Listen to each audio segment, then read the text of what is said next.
Radio Publique Africaine.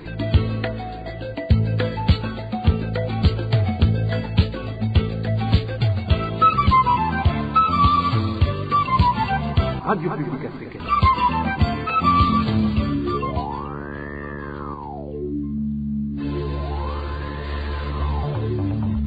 C'est le moment de suivre le journal parlé en français. À la présentation, Onésime Douchimakité.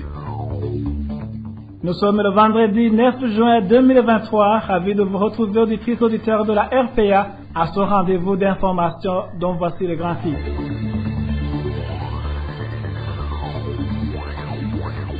Le nombre de morts par égorgement ne cesse de s'accroître dans plusieurs localités du Burundi. Uniquement pour cette semaine en cours, la rédaction de la RPA a pu répertorier 3 personnes égorgées.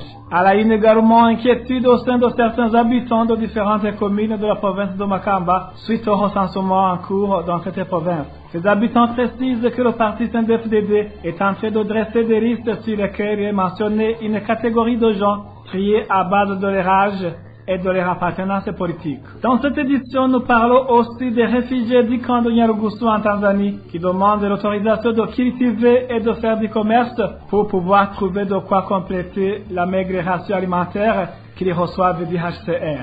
Voilà pour le sommaire.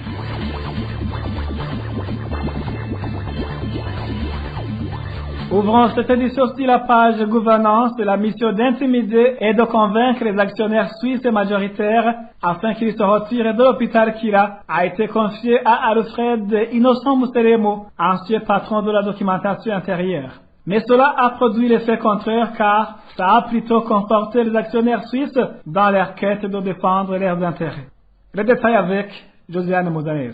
Cette délégation gouvernementale était constituée par 3 personnes. Il s'agit d'Alfred Innocent Musteremo, alors patron de la documentation intérieure. Et à la tête de cette délégation, Charles Ndagijimana, administrateur directeur général de la Sokabu et à l'époque vice-président du conseil d'administration de l'hôpital Kira, ainsi que Dotabo Lenova, alors ambassadeur du Burundi auprès des Nations Unies à Genève. C'est ce dernier qui a pris contact avec une avocate suisse du nom de Dominique Liardi lors d'un appel téléphonique passé le 25 avril 2022 par l'ambassadeur Thabo Lenova. Il a fait savoir à cette avocate suisse qu'il sollicitait une audience urgente en faveur d'une délégation burundaise fraîchement arrivée de Bujumbura. À ce moment, l'ambassadeur Thabo Lenova n'a pas donné de détails quant à l'objet de la dite réunion et s'est contenté d'évoquer leur envie de connaître tout ce qui est en rapport avec des comptes offshore. Selon nos sources au sein de l'actionnariat suisse, le rendez-vous fut fixé le lendemain et l'entretien eut lieu dans les bureaux du cabinet CDL Consultant SA, 6 rue de la Coulouvrenière, plus précisément au numéro 29. Dès leur arrivée, poursuivent nos sources, les 3 émissaires de l'ITEGA ont fait savoir à l'avocate Dominique Liardet, qui s'intéressait beaucoup à l'actionnariat des sociétés des îles Vierges britanniques, ce à quoi cette dernière s'est employée à leur expliquer, même si il avait constaté qu'ils ne prêtaient aucune attention aux explications et conseils relatifs leur prodigués, car en fin de compte, cela n'avait rien à voir avec la mission pour laquelle ils étaient là. Durant tout ce temps, maître Dominique Liardet ignorait tout de l'identité des 2 personnes qui accompagnaient l'ambassadeur Thabo Lenova, mais ce dernier va lever tout le mystère et procédera à leur présentation, tout en insistant sur le statut d'Alfred Innocent Musteremo afin de faire peur à cette avocate en lui faisant miroiter que c'était une affaire délicate qui pouvait porter préjudice aux relations entre leurs 2 pays. Une fois les présentations faites, révèlent les mêmes sources, Charles Ndagijimana va se lancer dans une série de questions farfelues mais finira par préciser le but de cet entretien. En effet, il a demandé si maître Dominique connaissait une association dénommée SwissMed, ce à quoi il a répondu par la positive tout en soulignant que non seulement c'était une de ses clientes mais qu'elle l'avait elle-même constituée et continuait à s'occuper de son maintien légal. Par après, le vice-président du conseil d'administration de l'hôpital Kira, Charles Ndagijimana, a commencé à lui poser des questions relatives au fonctionnement de l'hôpital Kira, ce qui a beaucoup étonné maître Dominique Liardet jusqu'à lui demander pourquoi il ne posait pas directement ces questions au directeur général du dit hôpital, en la personne du docteur Christophe Sahabo, ce à quoi il lui sera répondu que ce dernier avait disparu et que personne ne savait ni où ni comment le joindre. Pourtant, à ce moment même, le docteur Christophe Sahabo croupissait dans les cachots du service national des renseignements depuis 25 jours, sur ordre du même Alfred Innocent Museremu. À la fin de l'entretien, il sera demandé à l'avocate des informations supplémentaires relatives au lien entre Swissmed et l'hôpital Kira, et cette dernière leur enverra la note de ses honoraires, vu qu'ils avaient sollicité ses conseils pendant 1 heure. Le montant en question s'est levé à 600 francs suisses, c'est-à-dire à peu près $600 américains, montant qui ne lui sera jamais payé malgré des multiples correspondances par mail envoyées à l'ambassadeur Thabo Lenova et à Charles Ndagijimana qui avaient été mises en copie. Et comme on peut le lire dans les dites correspondances, malgré que l'avocate Dominique Liardet ait menacé l'ambassadeur de saisir la mission permanente suisse auprès des Nations Unies si elle ne se faisait pas payer, l'ambassadeur Thabo Lenova n'en a eu cure et lui a fait savoir qu'il avait fait recours à elle en tant qu'individu ayant des liens avec l'hôpital Kira et non en tant que professionnel. Lassé, maître Dominique Liardet répliquera en disant ceci, je cite, « Mon cabinet et moi-même sommes indépendants de Swissmed car nous ne faisons que domicilier la société en Suisse et veiller à sa bonne maintenance. Donc, en vous adressant à CDL Consultant SA et à moi, vous vous adressiez à un tiers professionnel dont vous êtes supposé payer les services que vous lui avez demandés et le temps passé à les rendre. Cependant, je n'entends pas discuter une facture de 600 francs. Au contraire, c'est avec plaisir que j'en fais cadeau à l'État du Burundi que vous représentez, comme vous semblez d'ailleurs me le demander dans votre email reçu de la mission permanente. Et en vous priant de ne plus me contacter ni au sujet de Swissmed International, ni de tout autre sujet d'ailleurs, veuillez recevoir, monsieur l'ambassadeur, mes salutations distinguées. Fin de citation. Dans l'entretemps, dès son retour de la Suisse, Charles Ndagijimana a renversé les institutions de l'hôpital Kira et s'est autoproclamé président du conseil d'administration du dit hôpital. Sans passer par l'Assemblée générale ni par le conseil d'administration, il s'est également arrogé le droit de nommer comme directeur général ad intérim de l'hôpital Kira le docteur Sylvain Pierre Nzeimana. En agissant de la sorte, il croyait en avoir fini avec les actionnaires majoritaires suisses qui reprochaient de vouloir s'accaparer de cet hôpital alors qu'ils n'y ont aucune action. Dans nos éditions ultérieures, nous vous ferons part de différentes correspondances qui prouvent le contraire, des correspondances qui pour la plupart ont été envoyées par les mêmes personnes actuellement à la tête de l'hôpital Kira, en l'occurrence Charles Ndagijimana et le docteur Sylvain Pierre Nzeimana. Toujours en page de gouvernance, la Banque de la République du Burundi BRB a récemment décidé de retirer de la circulation le billet de banque de 10 000 et celui de 5 000 francs burundais, tous datés du 4 juillet 2018. Ces billets sont retirés de la circulation à partir du 7 juin 2023. Un délai limite de 10 jours expirant le 17 juin 2023 est accordé aux détenteurs de ces billets pour les déposer sur leurs comptes ouverts dans les banques et les institutions de microfinance. Le retrait des billets cités de la circulation est motivé par une augmentation de la circulation fiduciaire dans le circuit informel, entraînant ainsi l'instabilité des activités d'intermédiation des institutions financières qui collectent les dépôts et accordent des crédits, selon Dieudonné Murenganwari, gouverneur de la BRB. Le ministère de l'Intérieur, du Développement communautaire et de la Sécurité publique demande ainsi au gouverneur de province de faire une large diffusion quant à la décision du retrait des billets de 10 000 et 5 000 francs burundais. Également, les gouverneurs sont appelés à sensibiliser la population dans les banques et microfinances les plus proches pour faire changer ces billets. Écoutez plutôt Pierre Mouriquier, porte-parole du ministère de l'Intérieur, du Développement communautaire et de la Sécurité publique. Consécutivement au communiqué au public de la Banque de la République du Burundi du 7 juin 2023 relatif au retrait de la circulation des billets de 10 000 francs burundais et de 5 000 francs burundais datés du 4 juillet 2018, le ministère de l'Intérieur, du Développement communautaire et de la Sécurité publique demande au gouverneur de province et à toute l'administration en général de faire une large diffusion de cette mesure à la population pour qu'elle change ses billets à retirer de la circulation le plus tôt possible sans attendre le dernier jour du 17 juin 2023. L'administration est encore instruite à sensibiliser, mobiliser et encadrer la population pour qu'elle échange tous ses anciens billets contre les nouveaux le plus tôt possible auprès des banques et microfinances les plus proches. La police et l'administration sont invités à conjuguer leurs efforts pour sévir contre toute spéculation dans cette tâche, comme les commissions, les intermédiaires, etc., afin que chaque citoyen n'échange que l'ancien billet contre le nouveau billet de même valeur. Le ministère profite de l'occasion pour annoncer la suspension temporaire et immédiate de l'octroi des autorisations de collecte de la récolte dès aujourd'hui jusqu'au 20 juin 2023. Dès maintenant, seul l'achat des petites quantités de consommation ménagère est autorisé. Celui qui sera surpris en train de faire la collecte des vivres tels que le maïs, le sorgho, les arachides, le riz, le haricot et le petit pois avant le 20 juin 2023 sera sévèrement sanctionné. Un administratif ou agent de l'ordre qui ne prendra pas les mesures appropriées face à la collecte des produits susvisés sera lui aussi sanctionné exemplairement. Cet appel du ministère de l'Intérieur, du Développement communautaire et de la Sécurité publique a été entendu car il s'observe depuis quelques jours de longues chaînes de gens dans différentes banques de microfinance de la mairie de Bujumbura et dans certains coins du pays. Nos sources font savoir que ces gens sont en train de remettre les anciens billets de 10 000 et 5 000 francs burundais interdits dans la circulation par le gouvernement. Néanmoins, les habitants de Bujumbura indiquent qu'il y a un montant qu'ils ne doivent pas dépasser dans cette opération. Le point avec Eric Eliozima. Dans différents agents bancaires comme Banque BCB et d'autres, et même que les microfinances, il y avait une foule de gens qui faisaient de longues chaînes attendant de verser leur argent. C'est de l'argent constitué par les billets de 5 000 émis en 2018, de même que c'est de 10 000 francs émis la même année. Certains habitants de la mairie de Bujumbura qui se sont entretenus avec la RPA font savoir qu'ils ont remarqué des désordres dans leur accueil, du fait qu'ils sont nombreux d'une part et d'autre part qu'il y a ceux qui voulaient verser une grande somme d'argent alors qu'il n'est pas permis qu'un citoyen lambda verse au-delà de 10 millions et 30 millions pour les commerçants. Cet habitat témoigne. Bien sûr que oui, il y a beaucoup de gens. Même là où je suis, il y a une foule nombreuse.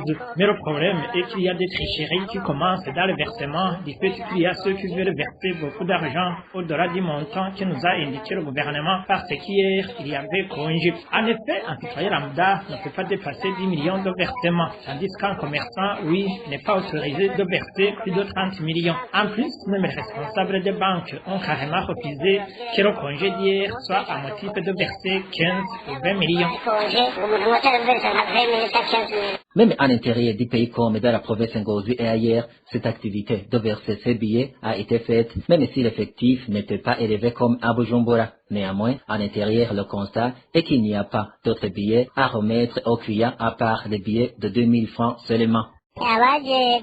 Ceux qui viennent pour verser leur argent, on leur donne en retour les billets de 2000 et ceux de 1000 francs burundais, car jusqu'à présent, la BRB n'a pas encore sorti d'autres billets de 10 000 et de 5 000 en quantité suffisante. Les longues chaînes de gens qui sont ici sont ceux qui attendent pour voir si les banques peuvent commencer à donner ces nouveaux billets à la population. Les informations en provenance de ceux qui étaient en train de verser ces billets font savoir qu'ils craignent que le délai que leur a accordé le gouvernement risque d'être court suite au montant de versement qu'il ne faut pas dépasser par jour. Merci à toi, Eric Eliozima. Après une petite transition, nous parlons justice. Un militant du parti CNL de la colline Bilohe, commune et province de Gitega, est mort mercredi de cette semaine après avoir été tabassé par des membres du parti au pouvoir, le CNDD-FDD. Les amis et proches de la victime demandent à la justice de faire correctement son travail et que les présumés auteurs de ce crime, qui sont actuellement dans les mains de la police, soient punis conformément à la loi. Reportage signé Emmanuel Nyungeko. Tout a commencé dans la soirée de dimanche dernier, le 4 juin, lorsque Gabriel Ndaishimiye, militant du parti CNR sur la colline de Bilohe, en zone Gitega rurale, commune et province de Gitega, rentrait à son domicile. Notre source sur cette colline de Bilohe indique qu'il était en provenance de la colline de Bgoga, où il avait participé à une réunion de son parti. Arrivé à son domicile, selon toujours notre source, un homme et sa femme se sont bagarrés et Gabriel Ndaishimiye est allé intervenir avec d'autres voisins. Néanmoins, L'affaire est tournée contre lui, comme en témoigne cet habitant de cette colline.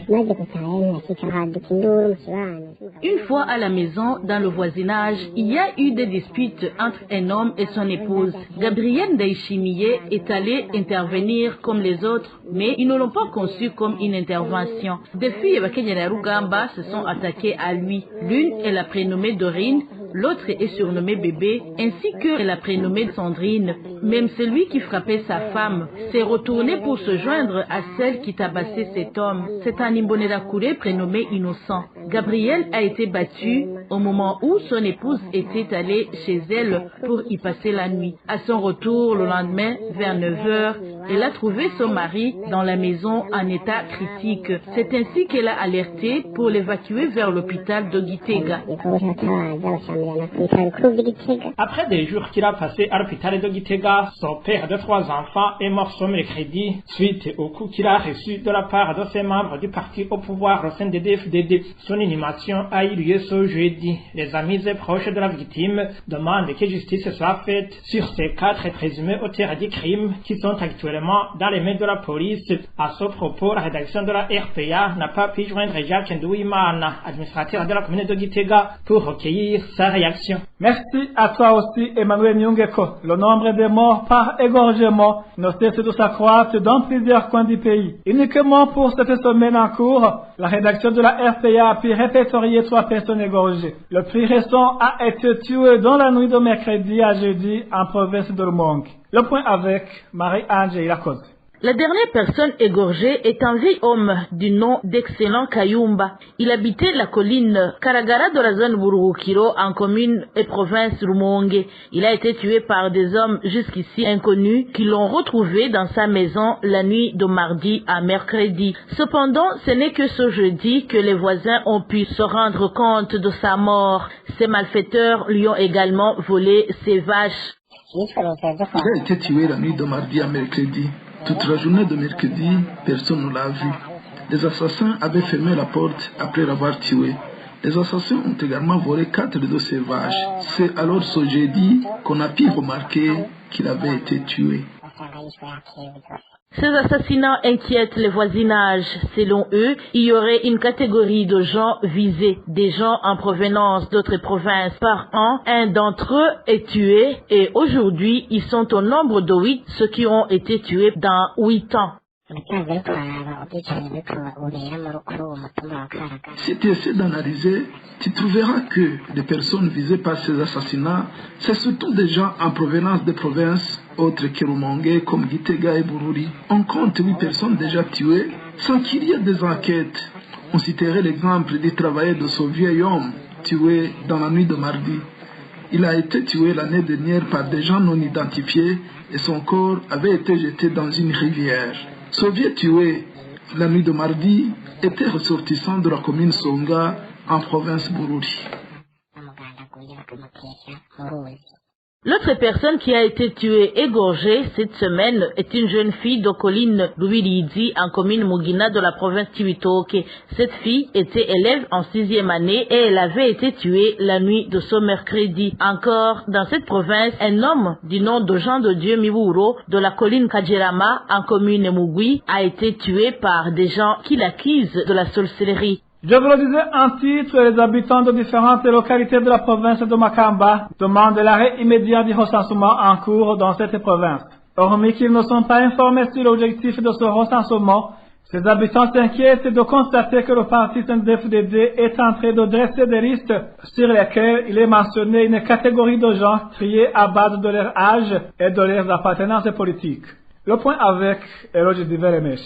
Sur une copie d'une fiche de recensement faite actuellement par le parti CNDD-FDD à Makamba que la RPA a pu obtenir, il est mentionné comme titre liste des comités de base dénommés en Kirundi, Inama, Shingiro au sein de ce parti. Chaque comité de base possède un numéro d'identification qui lui est spécifique, nous ont expliqué des membres du parti CNDD-FDD. En bas du titre, sur la fiche, il est demandé de préciser la localisation du comité de base et le nom de son responsable. Après, c'est un tableau subdivisé en 2 parties. Une partie est intitulée Abagumyabanga, c'est-à-dire l'appellation des membres du parti CNDD-FDD, et une autre Abakeba, appellation utilisée pour identifier ceux de l'opposition. C'est en bas de ces deux parties qu'il est mentionné l'âge de la personne recensée. Mais là aussi, c'est par tranche. Une partie pour les individus ayant un âge compris entre 16 et 17 ans, et une autre de ceux âgés de 18 ans et plus. Vient ensuite la partie réservée au sexe de la personne recensée. La dernière ligne de ce tableau comporte deux parties aussi, où il est écrit le total des Abagumyabanga recensés d'un côté et le total des Abakeba de l'autre. Ce recensement inquiète certains habitants, surtout des membres des partis de l'opposition. Nous,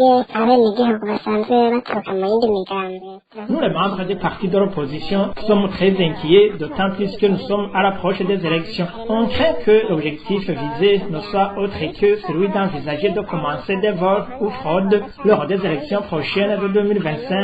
Ainsi, nous trouvons qu'il y aurait un agenda caché pour connaître les opposants et plus tard, il pourrait les menacer que s'ils n'adhèrent pas dans le parti au pouvoir, ils vont le payer cher. Pour faire ce recensement, nos sources révèlent également que certains administratifs originaires du parti CNDD-FDD, qualifiés de zélés, passent par des rassemblements improvisés de la population. Certaines sources de la RPA à Makamba, également membres du parti CNDD-FDD, nous ont dit qu'ils ont été signifiés que l'objectif de ce recensement vise à connaître l'effectif des membres de ce parti avant les élections. La RPA a tenté de joindre par téléphone Françoise Ngodiladzana, gouverneur de la province de Makamba, pour recueillir sa réaction sur ce recensement, mais en vain. Merci à toi aussi, Hello, je disais les méchants. Après une petite transition, nous ouvrons la page consacrée aux nouvelles de la société.